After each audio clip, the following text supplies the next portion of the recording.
नमस्कार, आप देख रहे हैं पंजाब केसरी टीवी। मैं हूं आपके साथ नीलम। उत्तर प्रदेश विधानसभा चुनावों में चौथे चरण का मतदान खत्म हो चुका है। आपको बता दें 12 जिलों की 53 सीटों पर वोट डाले गए। मतदान फिलहाल खत्म हो चुका है और इसी के साथ 680 उम्मीदवारों की 680 कैंडिडेट्स की जो किस्मत का फैसला है वो भी हो चुका है और ईवीएम में वो फैसला कैद हो चुका है, बंद हो चुका है। इसी के साथ आपको बताएं कि कुल मिलाकर अगर देखा जाए तो कहीं कहीं पर छुटपुट घटनाएं हुई, लेकिन कुल मिलाकर मतदान शांतिपूर्ण रहा है। अपने मताधिकार का प्रयोग करने के लिए लोगों में खासा उत्साह देखा गया। खास तौर पर जो युवा थे उनमें उत्साह देखा गया, तो लोग उत्साहित दिखे हैं अपने मताधिकार के प्रयोग को लेकर।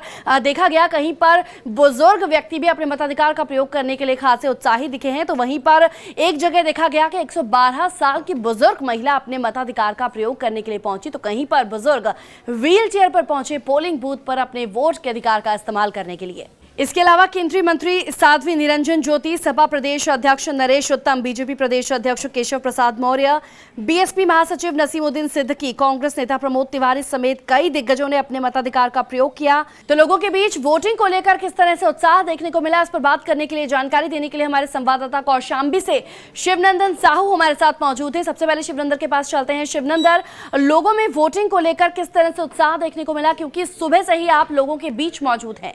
जी बिल्कुल, आपको बता दूं कि इस बार मतदाताओं के अंदर जबरदस्त उत्साह दिखाई दिया है। खासकर युवा और महिला मतदाताओं के अंदर जो उत्साह दिखाई दिया वो इससे पहले के मतदान में नहीं दिखाई पड़ता था। इस बार युवा और महिला मतदाता सुबह से ही अपने घरों से बाहर निकल के मतदान स्थल पर पहुंच गए और जमकर वोटिंग किया है। सबसे ज़्यादा उत्साह इस बार जो पहली बार वोट डालने वाले मतदाता थे उनके अंदर दिखाई पड़ा। जी शिवनंदन, आपसे जानना चाहेंगे, कौशाम्बी की बात कर रहे हैं हम, क्या कौशाम्बी में कुछ मतदान केंद्रों पर कुछ गड़बड़ियों की खबर भी है? जहाँ तक गड़बड़ी की बात किया जाए तो विशेष गड़बड़ी तो कहीं पर नहीं दिखाई पड़ी है। हालांकि कुछ एक पोलिंग बूथों पर फर्जी मतदान की शिकायतें आ रही थी। इस पर जिलाधिकारी ने सख्त रवैया अपनाया और सिराथू विधानसभा के सिराथू स्थित पोलिंग बूथ पर जब वो पहुंचे तो एक व्यक्ति वहां पर दिखाई पड़ा जो वोट डालने नहीं गया था। इस पर जिलाधिकारी ने उसको अपने साथ बैठा लिया और पुलिस के सुपुर्द कर दिया था। जी शिवनंदन, आपसे जानना चाहेंगे, जब वोटिंग सुबह शुरू हुई, चूंकि 7 बजे से ही वोटिंग शुरू हुई थी, तो कुछ जगह पर कुछ पोलिंग बूथों पर ईवीएम के खराब होने की खबर भी मिली थी, जानकारी भी मिली थी, तो जानना चाहेंगे कितना असर हुआ है इससे मतदान पर?